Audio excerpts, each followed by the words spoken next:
Like, that hypocrisy.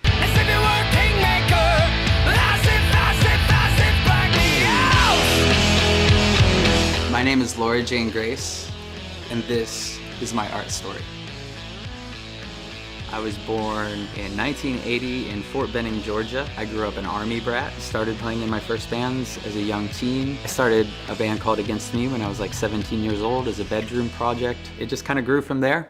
Since then, I've spent 25 years touring the world, playing in a band, making records, and I'm transgender. There's something about me that is separating me from everyone here. As a kid, I was just desperate for a outlet.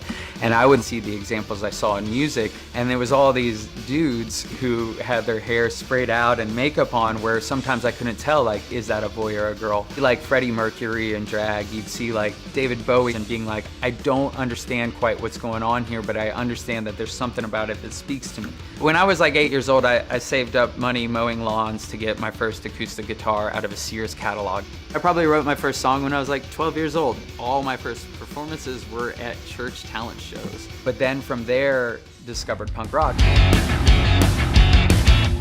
There's a whole subsect of punk bands that really speak to creating spaces that are anti-racist, anti-homophobic, anti-transphobia, like welcoming safe spaces. Music is the way that I've always like been able to communicate with people. If someone writes to me and says that they're going through a hard time, I'm like, I hope that you have an outlet. If I wake up in the morning and I'm like, what am I doing today? And I'm dealing with the expanse of time and life, and you have no structure. But if you wake up in the morning and you're like, I'm gonna write 3 pages and then I'm gonna do guitar scales, do vocal warm-ups, those things ground you and I think give you the tools then to overcome further adversity.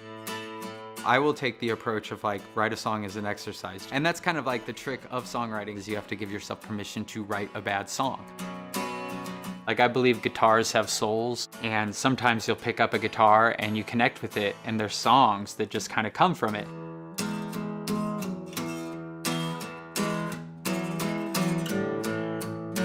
If you're true to your art and you put your effort into it and you are speaking truth, good song will find its audience eventually.